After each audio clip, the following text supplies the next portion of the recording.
Tesla has a problem. In September 2020, Tesla held a special event called Battery Day, and in this presentation Elon Musk himself revealed that Tesla was actively developing and manufacturing a revolutionary new 4680 battery cell design that would solve pretty much every problem involved with making electric vehicles: more driving range, significantly lower manufacturing cost, and the ability to continuously scale production volume well into the millions of vehicles. To achieve this, Tesla would have to become one of the largest battery producers on Earth. 3 years later, and nearly none of the expectations from Battery Day have been realized, which is a problem, no doubt about that. But is it a problem that Tesla can solve? Let's find out.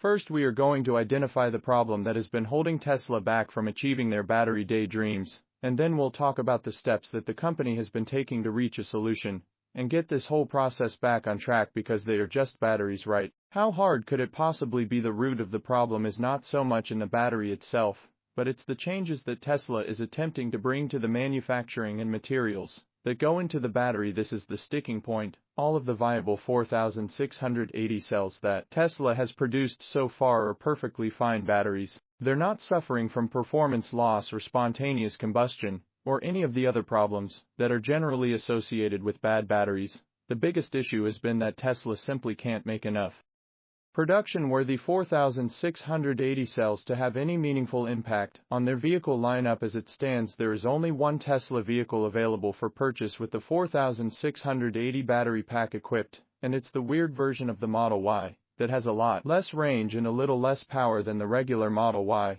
yet only sells for about $3,000 less. So that doesn't really make any sense from a consumer standpoint, and it kind of debunks all of the promised benefits for the 4680, which centered around increased range, increased power, and decreased cost of production. Now, the range and the speed are nice to have, but they're not critical, and we're going to address that a little later on. The real bummer here is the cost. The 4680 Model Y is so frustrating because it's still very expensive. You can have a regular Model Y with 330 miles of range for $5,490, or you can have a 4680 Model Y with 279 miles of range for $47,740. Bit of a problem there. If we were just trying to keep everything purple proportional in terms of range per dollar, then the lower range Model Y should be around $7,500 cheaper than the longer range Model Y. And the reasonable explanation for this is that the 4680 battery cells are much more expensive than Tesla's standard battery cell, because the 4680 is being produced at a much lower volume now.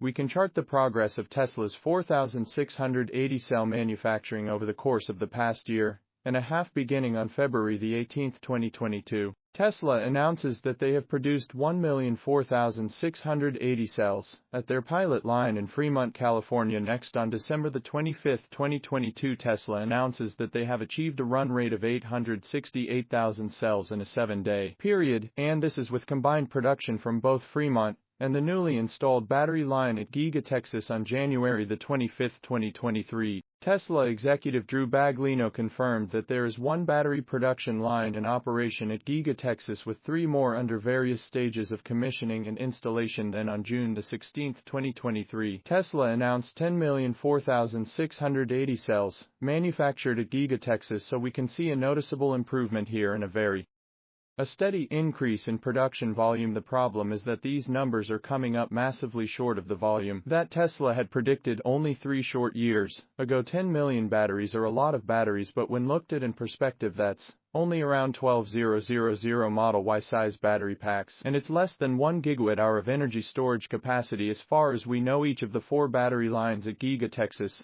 should have a total capacity of 25 gigawatt-hours per year, so we haven't even hit 1/25th of one line after at least 6 months of production. That sounds like a problem. And just to add a little more context, because we're only ordinary people, we don't know about battery production. We don't know how many they're even supposed to be making, but we do know that the Schuler battery cell casing machine that Tesla uses to produce the metal canisters on the 4680 line, that has an advertised capacity of up to 2,000 cases per minute, which gives us an idea at what the industry standard for a high-volume battery cell production line probably looks like. It works out to around 20 million cells per week. if you run the machine non-stop, and that's a hell of a lot faster than Tesla is making 4,680 batteries right now. And we can also compare where we are now against our battery day targets that Elon Musk and Drew Baglino outlined in September 2020. Their forecast was for Giga Texas to reach 100 gigawatt-hours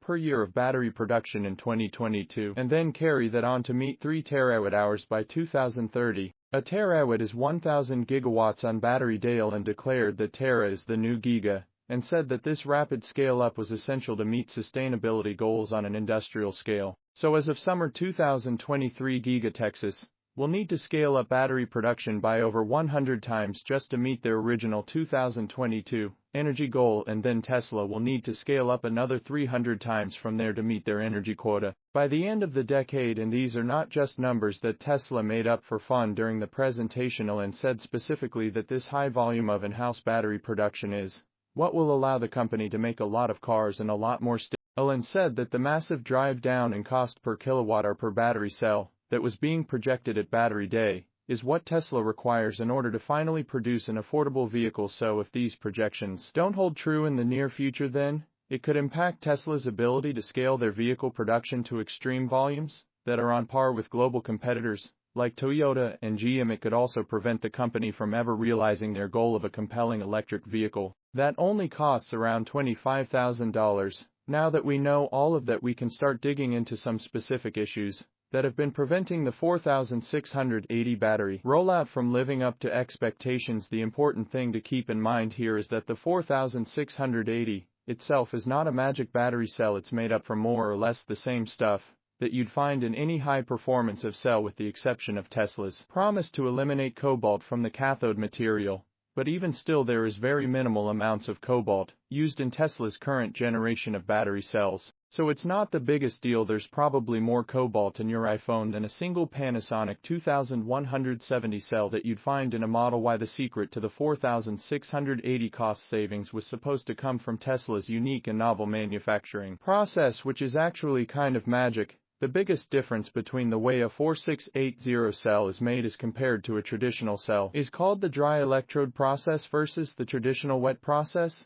So what the hell does that mean? Well, we've got two sides of your battery, the cathode and the anode, also known as the positive and negative electrodes. Each of these electrodes starts out as a thin sheet of metal foil. The cathode is aluminum foil and the anode is copper foil, and then there is a layer of active material applied to each foil sheet. This is a ground-up powder of various elements that determine the battery function on the anode side. This active layer is almost always graphite, and that's sometimes mixed with a small amount of silicon. The cathode side varies depending on the style of battery, but in a high-performance EV cell like the 4680, there's going to be a large amount of nickel combined with some manganese, and you may or may not find a bit of cobalt in there as well. The wet or dry process comes in when you need to convince these powders to adhere to your cathode and anode sheets in extremely thin, even and consistent layers. In order to make that happen, you need to introduce a binder in the wet process. A liquid solvent is used that allows the binder to penetrate the mixture and wrap around the active particles like a glue. Then the electrode sheet is dried to evaporate the liquid solvent and leave behind a solidified layer of active material. Sounds easy enough, and it kinda is. This is how you make batteries in 99 of all applications, but it also means that you have to deal with all of this liquid solvent on the production floor, and you have to have specific equipment dedicated to wetting the electrode and then drying the electrode after. On the other hand,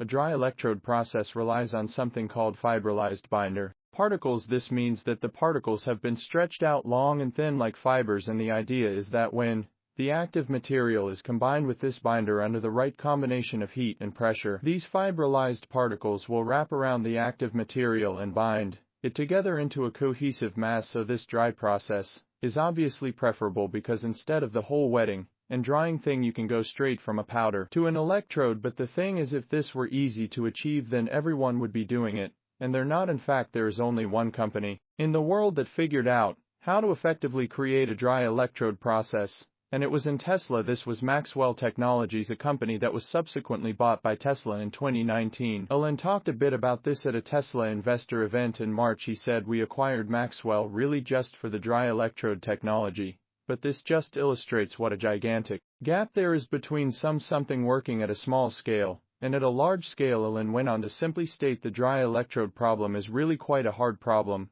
What he's referring to is this ongoing issue with Tesla's 4680 production, where they've only been able to successfully produce the anode side of the battery with the dry electrode process, and as far as we know they have yet to be successful in producing a dry cathode, so that means they still need the solvent and hole wetting and drying rig on the production floor, and this means that Tesla is not actually realizing the majority of the cost savings that was promised with the 4680 battery day, and not only that, anode process, there have still been significant difficulties with achieving consistent results. One of the biggest issues that is interfering with the dry process is that it often results in a thicker electrode with more binder particles present in the mix, which means less active material and therefore less energy density, all also because the dry binder and the active material have to be pressed together under such high pressure to activate those fibrillized particles. That exerts a lot of shearing force on the mixture. This can actually cause damage to the anode material. The particles of active battery material can break apart, fuse together, or become chemically altered in the process. This leads to a subpar electrode that has to be scrapped and made again, which further increases production cost. And this issue with shearing force is most likely the reason that Tesla is not using the dry process for the cathode side of their battery. According to lab tests of the first production 4680S, the anode side of the battery is a dry process pure graphite electrode. So, when you see videos of the Tesla battery production lines, these are the long black strips moving through the machines. What's interesting there is that Tesla has made the deliberate choice to not include any silicon in their anode material. All of the previous 2170 and 18650 cells that have been used in Tesla vehicles have been mostly graphite with a small amount of silicon mixed in. This allows for higher energy density and faster charging rates, so the absence of silicon in the 4680 more than likely would have something to do with the silicon particles getting damaged in the dry electrode process, and by that same reasoning we'd have a pretty good answer why Tesla isn't making dry cathodes. That side of the battery requires all of those volatile metal oxides, the nickel, cobalt, and manganese. These likely have an even more difficult time holding up to the shearing force exerted by the dry coating process. Now, that doesn't mean that Tesla has given up. At the March 2023 Investor Day, Tesla's Senior VP of Powertrain Development Drew Baglino specified, "We haven't stalled out yet on the rate of progress either. That's both on the anode and the cathode side." So the key takeaway here is that Tesla knows they have a problem and they are consistently working on solving it, but they haven't quite gotten there yet. A huge thank you to all of our Patreon supporters who are listed on the screen now. You help us make the best content we can, and we really appreciate it. Thanks for watching, and we'll see you in